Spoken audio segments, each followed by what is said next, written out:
and welcome to Teenagers Untangled, the big hug for parents going through the teen and tween years, where we use research from experts and our own experience to calm our fears about whether we're getting everything wrong and to trust our values to parent our own kids. I was brought up in an era of pretty toxic body messages. My whole family were very overweight and we all talked about food and dieting all the time. My parents were constantly talking about the new diets that they were following, and I grew up feeling like food was a massive issue I had to conquer. What I love about the world today is that we are much more open about the problems with this approach and the need to stop forcing people to try and look a certain way, which is great. But of course, we all have our hang-ups from our own upbringing, and there's still this obsession with being thin. It hasn't gone away, and you could argue it's getting worse with the introduction of weight loss drugs. So I'm fascinated with how we can help children develop and nurture a healthy relationship with food, which is why I'm very excited about today's guest, who is clinical psychologist and eating disorder specialist, Dr. Anna Colton. And her new book, How to Talk to Children About Food, has been described as a book every parent should read. So, Anna, welcome. Oh, thank you. It's so great to be here. Yeah, great to have you here. I've done a few episodes where I've looked at eating disorders. I have parents, and I've actually supported a parent who's gone through the really horrific situation of her daughter being anorexic and, you know, having to be admitted to hospitals, at least 2 times. And I've also got parents, one who just emailed me just the other day saying she's got a son who is, he's drinking the hyper monster type drinks because he's a real gamer, and he's also getting into, worrying about bodybuilding and supplementing that. And so I think there's an awful lot of this around, isn't there? There's so much around, and we have been through a period where it's been getting better. But as you mentioned just now, of course, with the explosion of the weight loss medications, I think we're seeing a massive step backwards. Are you seeing that in your office, or has that not yet really touched you? Oh, no, absolutely. I have conversations every day. And, I have it used to be that I specialised mainly in anorexia. And adolescent anorexia particularly. Now I do a more varied range of eating. So, I do all of the eating disorders and go into adulthood as well and some child. But even my clients who are suffering from anorexia are really tempted by the weight loss medications. Right. Yes. They're completely non-weight specific. And because we know that the effect on the hormones that they target happens irrespective of your starting weight, they are incredibly dangerous for my client group. I would argue that off prescription, that not I say prescription, but that unless you're meeting nice criteria or medically need them, they are pretty dangerous. Nice criteria being the criteria they use in the English NHS for deciding whether you should be having that treatment. No, that's fine. We've just got a lot of international listeners. It stands for the National Institute of Clinical Excellence, which is the body in the UK that recommends around evidence-based treatment for all healthcare and medicines. Now, I want to come back to I want to talk about anorexia in a bit more detail, but I'd like to start the way I always like to start, which is with ourselves, because I think us parents are the keystone to all of this. And of course, if we grew up in a household or just even a society that had a very, you could say toxic or just unpleasant attitude towards dieting. Dieting was everything when I was younger. That's going to make it really hard as parents, isn't it? And I know you've devoted quite a bit in your book to our own relationship with food and how we talk to our kids. What sort of things, what can we do to make sure that our own personal food issues don't unconsciously affect the way that we feed or talk to our own children? So we have to be aware of them, and I know that sounds obvious, but many of us, because diet culture is really so huge, because we've all grown up surrounded by messaging around thin being better and bigger being worse, we often just think it's normal. This is the way. Well, of course, you don't want to have a child in a bigger body. You take that for granted, and not only just a bigger one, but you'd really like them to be the skinnier end, because that looks better, they'll have more friends. You had more friends or you had fewer friends, depending on your experience. And that's just, you haven't challenged it. And unless you know there's something to challenge, or unless you know that you grew up as you have described in a household, indeed, as I grew up in a household with all sorts of unusual eating. And it is impossible to ignore that and avoid it, because it's at least 3 times a day and the messaging is everywhere. So if you don't recognise that there might be something to unpick for yourself, you're destined, I think, to pass it on, because the way you talk about food, the way you talk about yourself, the way you respond to yourself when you look in the mirror, the kind of the off the cuff comments that we all make, just because we do. I know I don't want to wear that dress, so you can see every lump and bump. Right, okay. But actually, what does that communicate to your kids? Lumps and bumps shouldn't be seen. That's not a good body. You need to be completely flat stomached, or, whatever it may be. Or this is actually gender irrespective. Or I need to, no, I don't want to show my arms, they're too scrawny. We are immediately communicating that the aesthetic is so important. So I think we have to just take a step back and go, hang on a minute, what is my stuff? And the questions to ask yourself are, what is my stuff? And then, do I mind whether my kids get that? Is it going to be harmful in any way? Is it going to be a problem? Because sometimes I talk to a lot of parents who go, but I want my children to understand. I want them to understand that it is not good if they're fat, or that sugar is poison. And I have a lot of conversations, which may not surprise you, around, but sugar is like cocaine. And I'm like, really, if your child were offered a teaspoon of sugar and a teaspoon of cocaine, which would you prefer they took? It's become very extreme.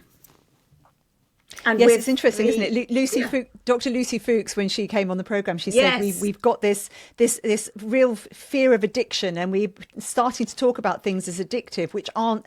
That's like misunderstanding the nature of addiction when we talk like that. Completely misunderstanding. And there is some overlap, dare I say, between anorexia and addiction. There are overlaps. I often work with an addiction lens when I'm working in anorexia for various neurobiological reasons. What do you mean by that?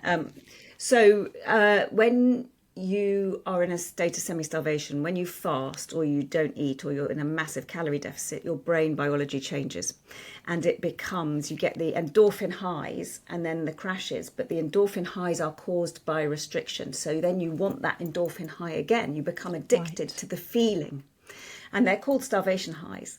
And a starvation high is a very powerful thing. It's it's like the feeling you get after you've done a fabulous piece of dancing or great exercise or sex or anything. You just feel fabulous, and starvation brings that on. And within 10 to 12 days of significant undereating, our thoughts change so that we think about food and our bodies in a different way.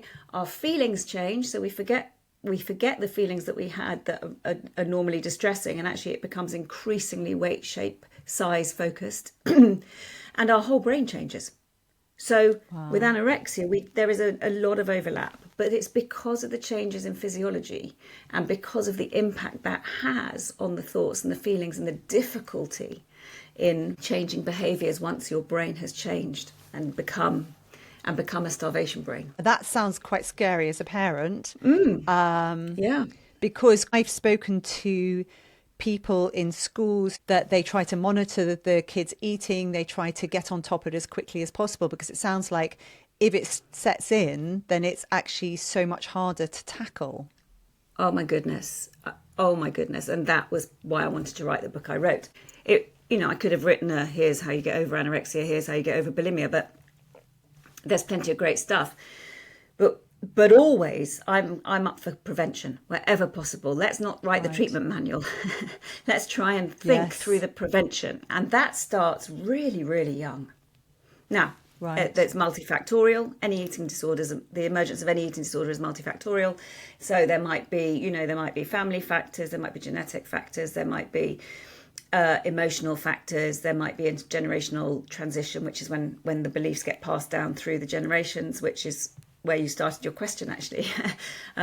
So it's not just one factor, But again, unless you're aware, unless you know what you might be looking at, unless you know what to recognise, you end up in a clinic and you come and see someone like me, and then it takes a long time to recover. Anorexia more than anything else, but all of the eating disorders are incredibly difficult to treat, because you have to interact with food 3 to 6 times a day.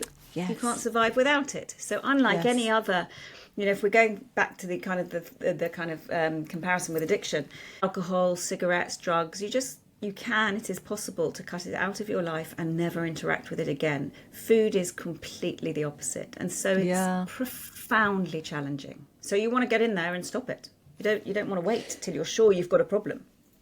So, as you said, it's multifactorial. I read Hadley Freeman's brilliant book, Good Girl, and that really gave a much more sort of rounded picture of some of the reasons why this can actually happen. And she said it was like a bomb was ready to go off. It wasn't that someone did anything particular. For me, one of the reasons I started being utterly focused on my weight was a girl had come to stay with me who was my old friend, who said, "Oh, you used to be the thin one and I was the fat one. Now you're the fat one." and it can be small comments, like she didn't mean it in a horrible way, but it can be other comments that people make. So as a parent, there's only so much we can do to protect our kids. But what sort of things are we saying in our homes or doing when it comes to food that you think might be impacting the possibility of things going wrong? Comments like that, actually, and they start from the very beginning. That's why my book starts it starts at pregnancy, really. But they start, "Oh, you've got such lovely, chunky, chubby thighs. They're just gorgeous." And phrases like puppy fat. Oh, when you'll lose all that puppy fat. Excuse me. Labeling foods as good or bad, healthy, unhealthy, because healthy is code for good and unhealthy is code for bad. So you want to be neutral in the way you talk about food. You want to be neutral in the way you talk about body size. That doesn't mean that you're permissive. It doesn't mean there are no boundaries. This is something that I have extremely frequent conversations about, because there's a bit of a understandable misunderstanding that when you talk about food neutrality, parents will say, "Well, I can't just let them eat exactly cake and crisps all day long." I'm like, no, it's not about that. You can have boundaries, but it's the way you refer to the food. So instead of going, "That's crap, that's shit, that's junk, it's poison, that's toxic," none of that is neutral. It will create an emotional response, and every child will respond to whatever they feel emotionally about that differently. On the whole, it sets up a food hierarchy where the very food you don't want your kids to eat is the very food they desire, because it's forbidden. Oh, that's a good point. Yes. Yeah. So on the whole, it does that. But for other children, it creates massive anxiety. And they're like, "Well, but why is my best friend's mummy giving her bad food? I can't go around there." And the most mortifying one of all is when, of course, as young kids do, they turn up for a play date. They say, "I can't eat that. Do you know why? It's poison. Why are you? I'm not allowed." It's mortifying. And then you go and you pick up from a play date and somebody, because it's repeated from home.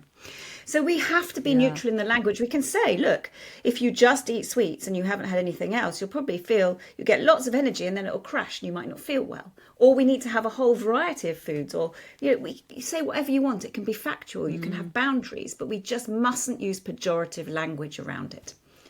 And also you need to, language is so important. You need to set your kids up to kind of appreciate more about themselves and other people than the way they look. So most of us are not friends with our friends because of our body size. You're attracted to their humour or their vibrance or their intelligence or their kind of, warmth and generosity and love and compassion and all these things. And their size and shape is really not why you want to be a friend with someone. So, but if you looked at all the messaging in society, and if you look at all the messages we give ourselves and often our children, you would think the opposite was true. That's also how you build their self-esteem and their self-worth. Is that, you say, well, you're really warm and you're caring and you're loving and you support your friends and, you're funny and you're quirky and all these interests. And then children, and particularly teens, because of course in the teenage years, it's just a raft of hormonal, emotional, physiological chaos, brain rewiring, neuro redevelopment. It's amazing. It's wonderful. I love it. But it's a very tumultuous time. So you really want your kids going into their adolescence with a sense of self that is not based on appearance. And that's hugely protective against the eating disorders. Yes, I absolutely agree. And I've read that a lot of times, that actually giving your kid a sense that they're good at this, or they're good because of this, which has got nothing to do with their appearance or whatever, is like having a suit of armor when they go into school. And it's very interesting when I've talked to my daughter about her experience of becoming a senior. There are a couple of things she said. One of them was, she said, you know, when you're giving your kids food, telling them that they can only have pudding if they finish their main course will just force them to override their sense of satiety, just because they're desperate for that one little sweet. And she said it would have just been so much better if you said, you're full, just have a small sweet. Because sometimes that's just what they just want, a little treat, which we all do. And actually, we all do, right? It's so common. I mean, I certainly often finish dinner and think I'm quite full, but I'd like it. I'd like a bit of chocolate. Or, you know, and that's really normal. It kind of completes the meal. And it also, as your daughter described, one, yes, it teaches you to override your satiety cues. But also there is the food hierarchy, because the communication is main course, not so desirable. Pudding, got to earn it. Yes, of course. Right? Of course. Yeah. Yes. Yeah? So and then if you really want a quick hit, then you'll have the sugar thing, you know, when you get the chance, because you've now been programmed to think that's the only thing that you really want, that you really desire. Absolutely. And there are so many different ways to do it. And often parents feel very fearful of the different ways. So, you know, there's quite a lot of education. When kids are young, I will sometimes say, give, you know, you get to portion the food. So give pudding and main course at the same time and don't differentiate. And they'll just move between the two. Yeah, have a mouthful of interesting apple approach. Yeah, no. And it really does. Yeah, and they do. But if you've set them up where this is the most desired food, this is the treat, this is the reward, right. They won't. Yes. But if you want kids who can leave half a dessert, you either give it at the same time and you watch them flip-flop between the two and then leave half the dessert because it's not so filling. Or you just say, today we don't have crumble, but, you know, tomorrow I've got some ice cream. It's just like, today we don't have broccoli, tomorrow I've got potatoes or lettuce. Interesting. Or salad. So the scenario I've got for you is, when my daughter went to senior school, she had only started looking at social media at that time. She didn't have a phone before that, and she was just beginning to find her way around it. But there were so many girls who were absolutely fixated on following accounts where it was about what they looked like, and it became quite a group thing. So and she said, Mummy, because I actually clamped down on her. I saw that she was losing too much weight. I had conversations with her about it and said, you know, we need to talk about this. So not clamp down isn't probably the right word. I really engaged quickly.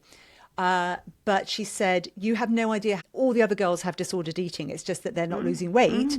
All they're doing is they will eat huge amounts, like a pizza, and then sugary snacks, and then they'll eat nothing, because they'll be so shamed about it, and then they'll be starving, and then they'll restart the cycle again. So what can we do? What can we do when our kids get to this age where we are much less in control? So we've done the whole, you know, the two foods are equal or whatever. We've done all that, but they get to this age where they're getting influences outside of the home, and they start, you know, they can make choices that we don't have any control over. What sort of things can you suggest to parents to help us to ensure that our kids don't go down a disordered eating path? You are completely right in how you describe jumping on it with your daughter. You know, absolutely, immediately. Right.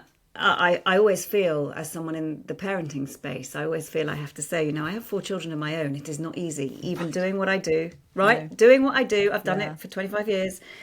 With the knowledge I have and the experience I have, I too have screwed it up and said the wrong thing and made a hash of it.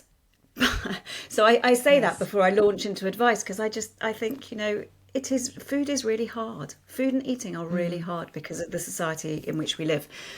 But and I have, you know, come down like a ton of bricks on mine. They get about half a day before I start saying, no, you don't get to mess with food. Sorry. If there's something you want to talk about, we can talk about it, but you're not managing it through food. whatever it may be. We're just like, that's not in this house. And that's quite hardcore, and it may not work in every house, but I think, or with every family, I think because they've always known what I do and because they are really aware. We've had too much food chat because of what I do, and because I read the book and all of that, you know, we've had more than is ideal. I have, touch wood, so far got away with that when I've seen it. Ideally, if you have created a culture at home where family meals are enjoyable, they remain throughout adolescence, right? You come to dinner. That's it. You don't eat it on your own. You don't say, no, thank you, I've got too much work to do. Dinner and whatever other meal on whatever day, it's a family affair. And that's hugely protective because you get to see how they're eating. They feel connected. They feel really connected with you. You hopefully produce something that is nourishing and nice. And you don't lose that contact. And they don't sit there through the hour of dinner or half an hour even, scrolling through all of social media, being bombarded, because the algorithm will feed it if they look at it, with what I eat in a day, how I lost 15 kilos in 3 weeks, and all of that content. Plus, you can have the conversations. So I think family meals, wherever possible, are unbelievably protective. If you don't have them, you don't see what your kids are doing. You don't have that opportunity to connect. So family meals, challenge all the narratives head on.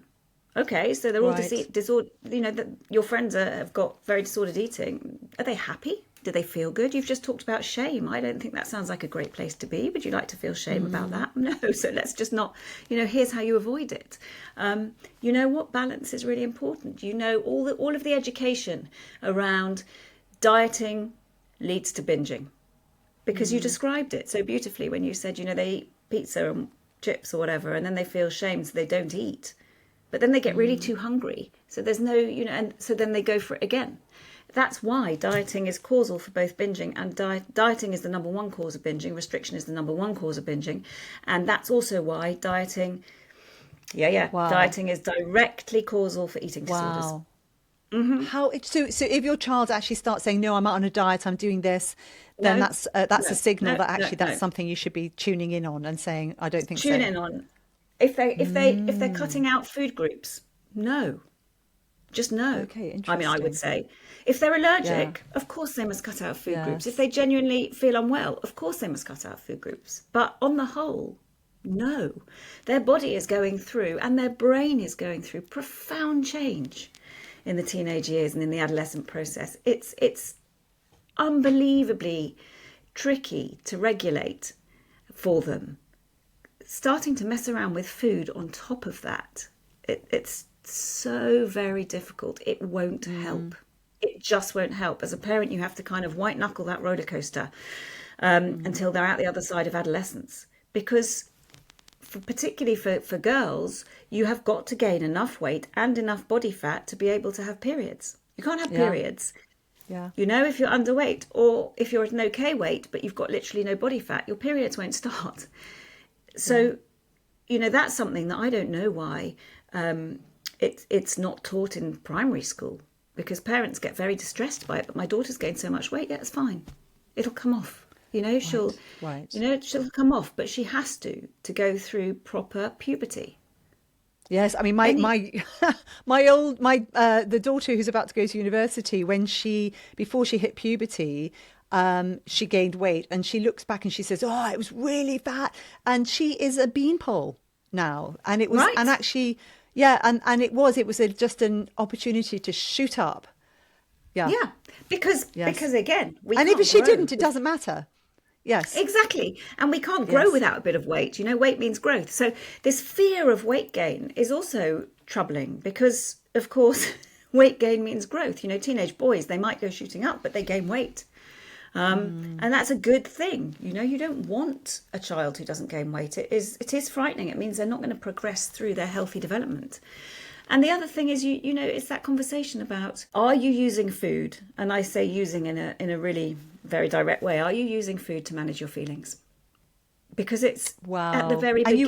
You would just come out with that. You would just say, is this a thing?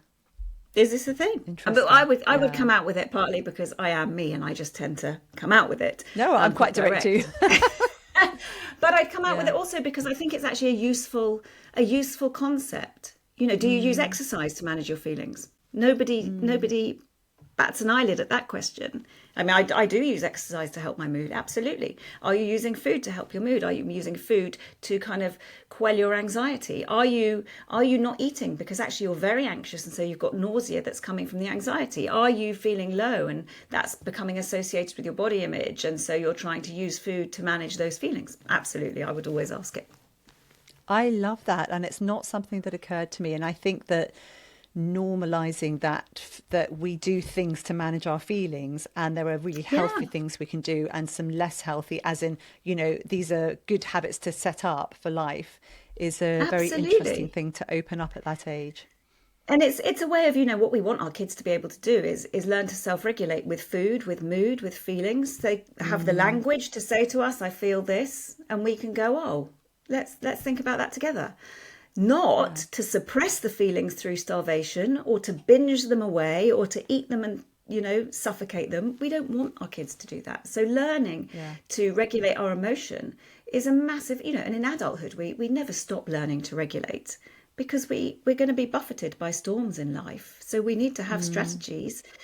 Better that food isn't one. Now, I want to just look specifically at anorexia because it's such a tricky thing, and I have had parents Mm. email me about what starts it, how kids get into it, how they get out of it. And I know it's incredibly complex, but do you have any information you can give us that we can understand this problem a bit better? Yes. So one of the key things is that we have to understand that dieting and food restriction causes anorexia. It is not a consequence of anorexia. So Wow. we have one study because it's not ethical to replicate it. But in the 1940s, during the Second World War, a very famous doctor called Ansel Keys took a bunch of very fit, very healthy young men who wanted to do something to help the war, but didn't want to fight. And for 3 months, he observed them, he tracked their food, he tracked their exercise, he tracked their kind of emotional regulation and their psychological health and their physical health. None of them had prior psychiatric history. None of them had prior medical history. After 3 months of tracking, he halved their calorie intake from 3,000 to about 1,500 a day. And every single one of that cohort of very fit, healthy young men developed anorexia. Every single Whoa. one. That is incredible. It's an unbelievable piece of research. Not only did they develop what we think of as anorexia, but they exhibited all of the behaviors and the emotions that we think come with anorexia. So, for Like example, what? they all developed body dysmorphia. So they looked in the mirror and thought they were bigger than they actually No were. way. Yeah, it causes it. It's terrible. They became obsessed by cookbooks, by recipes. They became obsessed by planning meals. Could not focus because they wanted to know when the next meal was. They cut their food up into tiny, tiny, tiny pieces. Couldn't talk while they were eating because they were so fixated on their plate. Some of them played with it. Some of them ate really slowly, so the speed of eating changed. Their thoughts and feelings changed and became what we call starvation emotions and starvation cognitions. Wow. All of them were linked to eating shape and weight. Comparisons. They developed a very fine downy hair over their body, which is called Yes. lanugo. It's like if you think about a baby duckling that has the fine downy hair Yeah. before they develop feathers. It's a type of it's for insulation. And when you've lost too much weight, we do that as humans too. All of them, they developed lanugo. They lost their sex drive. They lost their libido. They became depressed. They became highly anxious. They couldn't really work. They wanted to exercise even more than they had, so an uptick in That's exercise. incredible. It is incredible. It's really worth reading. They're called the Minnesota Starvation Experiment. Right. Ansel Keys. Put that into Google, you'll get it. But it's just extraordinary because it is how people like me in my field will categorically tell you that restriction causes anorexia. It is not the other way round. Anorexia doesn't cause Wow. restriction. Restriction causes anorexia. And So the only here's way what. out was refeeding. So to up the calorie Right. intake, but you have to do it slowly because it can be quite harmful. But if you've been very starved for a very long time. So they had to be refed to get to at least 85% of the weight they ought to be for their height. Then their thoughts and feelings started to change. But this is what we know is one of the problems with doing recovery from anorexia, is that trying to get people who are terrified of eating to eat 6 times a day is like a form of torture. It's deeply, deeply traumatic. And it's only when you get past that weight and your brain biology starts to go back to what it was before that it feels worth it. And that parents will say to me, I just saw a glimmer of the old him or the old her. Oh, they're coming back. And it's like, yeah, you're at 85, 86% weight for height. We know. Wow. We know categorically this is the most valuable piece of research. But as I say, because we know what happened, it can never be done again because it's unethical. No.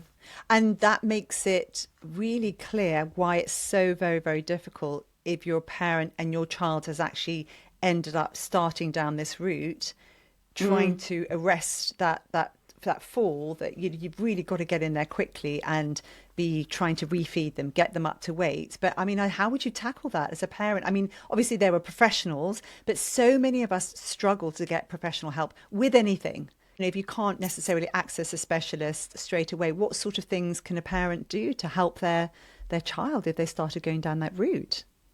So you need to be really transparent and say, look, I think what I've noticed is you seem to be going down this route. And here are the facts. I spend a lot of time doing what's called psychoeducation at every age and stage in clinic, with parents, with young people, with adults, doesn't matter.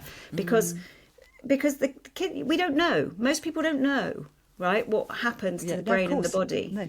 Right. And so you need to really equip yourself. There's a wonderful book, which Eva Musby's Guide for Parents on Anorexia. If it's anorexia focused, Eva Musby is your one. I can send you the link. But you need to view food in that circumstance. I always say to parents, if your child had, let's imagine meningitis, very frightening, life-threatening, absolutely terrifying, you wouldn't say, don't worry, darling, you don't need to have the banana flavour antibiotic because it doesn't taste nice. You would say, right, sorry, but this is a very serious illness and you're going to just have to suck it up and have the banana flavoured antibiotic. And that is what the food is. Right. It's just like the medicine. And so it's really tough. And as a parent, you need support around you, whether that's, a partner or your friends or a medical team, you have to feed your child. You have to. That food is their medicine. It's the antibiotic. It's the way out. There is not going to be a switch if the weight keeps coming off. And it gets harder and harder. So you literally say, right, we're going to do breakfast snack, lunch snack, meal snack. Breakfast snack, lunch snack, dinner snack. May not have the dinner snack, and we'll just go through this together. But I'm afraid, no, we are not negotiating on food. Sorry. And I know that people who've had children with anorexia have had that food thrown at them. They've had massive fights over it. It's very, very, very upsetting because for the person with anorexia, that's also a sort of life or death situation in their minds. Yeah. So what you said before we started talking was no parent who actually has been through the process of dealing with a child who's got anorexia would ever want to go down that path if they knew what was involved.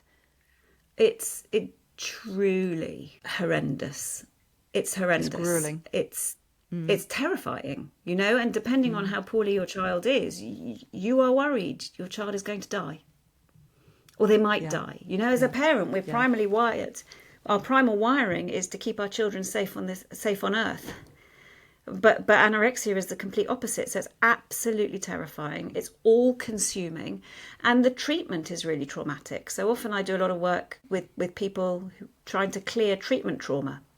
So that's why prevention... Really? Oh, yes. Yeah, it's terrible.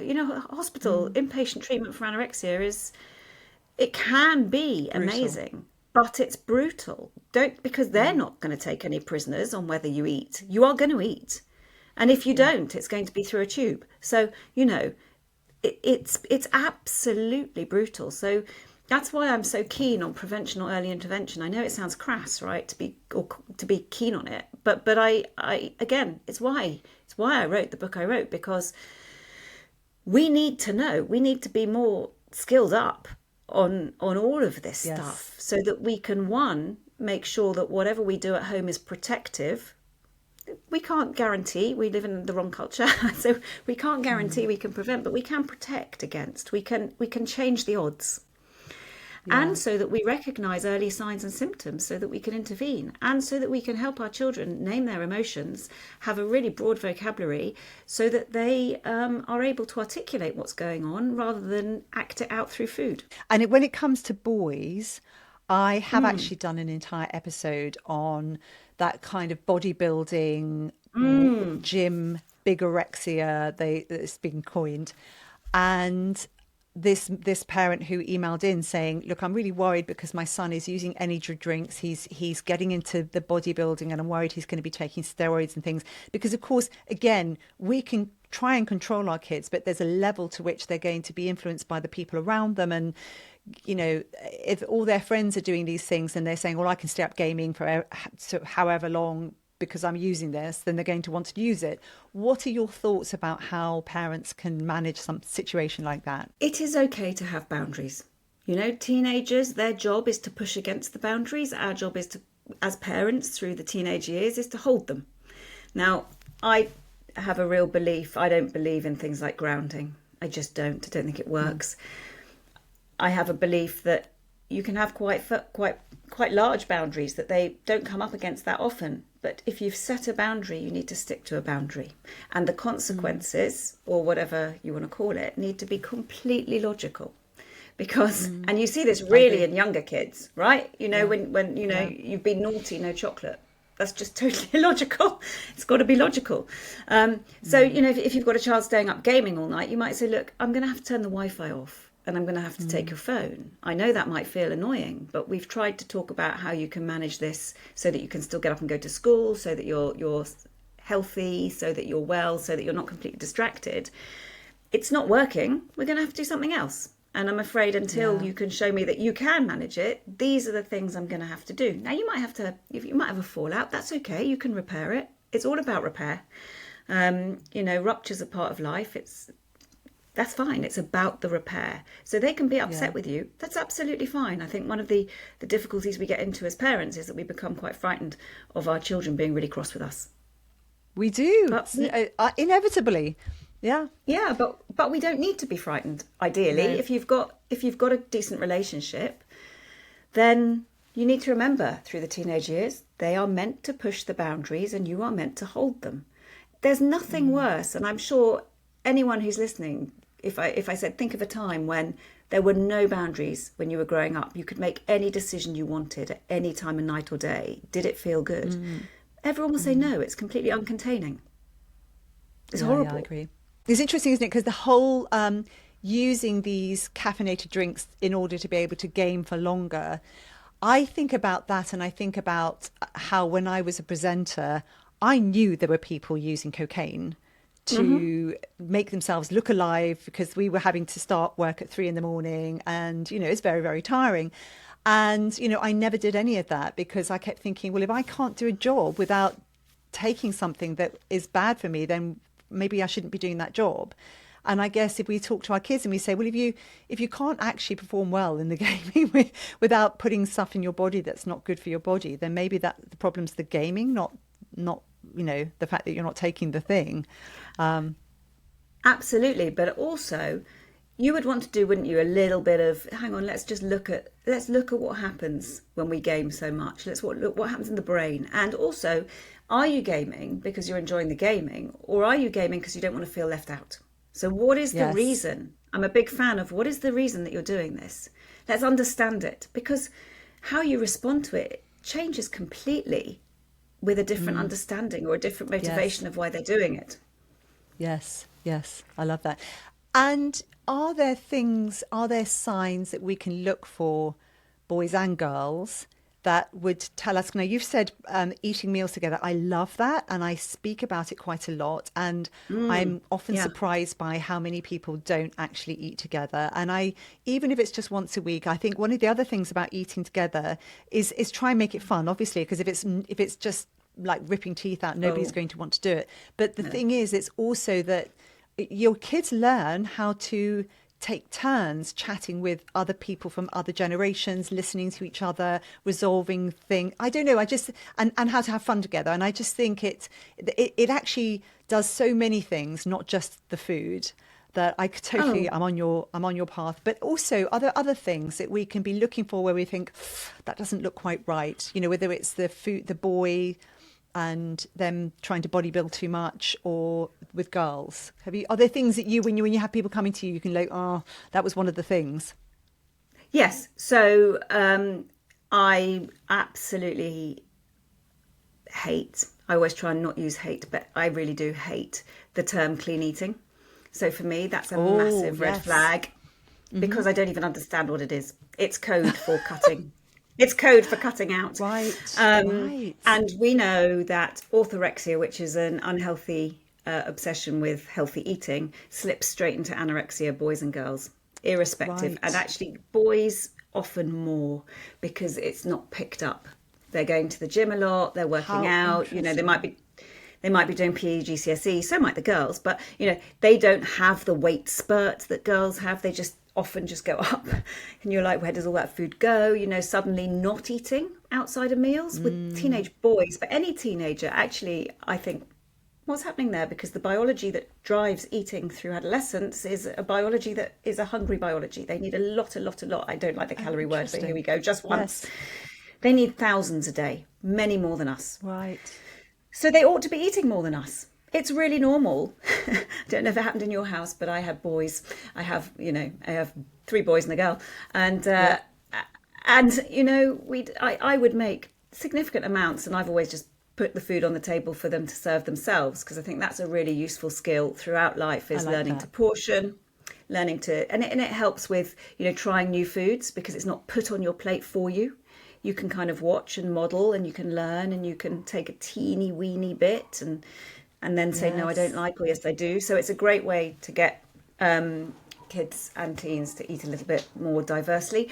So I've always done that. And I've always made quite a lot, because 3 teenage boys in very close succession, there's a lot of food. And then a teenage girl in very close succession too. And, you know, there's a lot of food.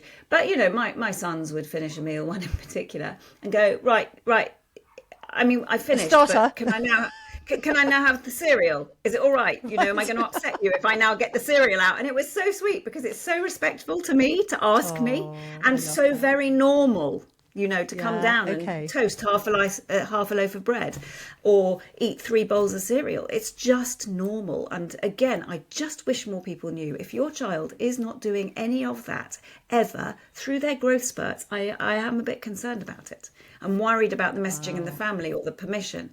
If they are, if you find sweet wrappers hidden and you have no idea where they're coming from, it's a red flag. But if you're finding empty crisp packets, empty, you know, I don't know, Snickers, an empty Snickers here, or whatever it may be, but they're stuffed at the bottom of a school bag, or they're kind of falling out of pockets, but you never see your kids eating them, there's a conversation to be had.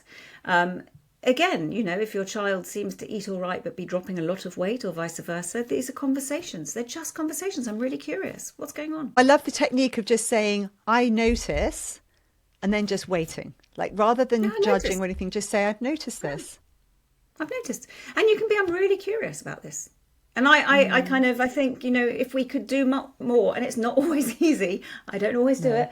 It's another one of those moments where I have to fess up that I sometimes screw up. If you can approach them always with curiosity and compassion, rather than criticism and control, life will be so much better. Your relationship will be better. You'll find out more about their lives. They'll allow you into their lives more. The more they let you in, the more you can help them if you spot something's not right. So how you approach them, particularly if you're not happy with something you've seen, is so important. I love this. I think it's really, really important. I have a teenager who is neurodivergent, and I think her eating is different, and I think there's an element of needing a dopamine kick, and so how would you talk to kids who are coming at this from a different angle, or they have different needs, and supporting them? Do you have a different way of dealing with it? That's it. I mean, in short, yes and no.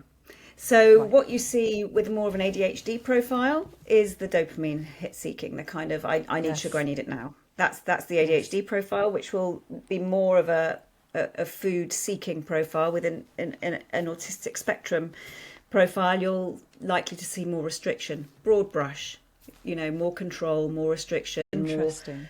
sensory difficulties with certain foods. It's where you see things like ARFID in ASD and much more binge eating in ADHD. But fundamentally, you still need a food neutral environment, because as a parent, and I don't know if you'd agree, but my view is as a parent, my job is to get my kids to a place where whenever it is that they leave home, they are able to self-regulate around food. Yeah. I Yeah. can't do it. I can't do it for them for their whole lives. Therefore, I mustn't control it for their whole adolescence and childhood, because they need to learn. So I think when you've got some neurodivergence in there as well, you need to kind of name it and say, look, we know with ADHD, this is what happens. Or we know that, because you've got some ASD, or you've got ASD, the sensory issues, the fear and anxiety around food, the control is a thing. However, and so you help them through it. And yes, you have that lens, but the strategies of you need connection, you need openness, you need curiosity and compassion, rather criticism and control, family meals, they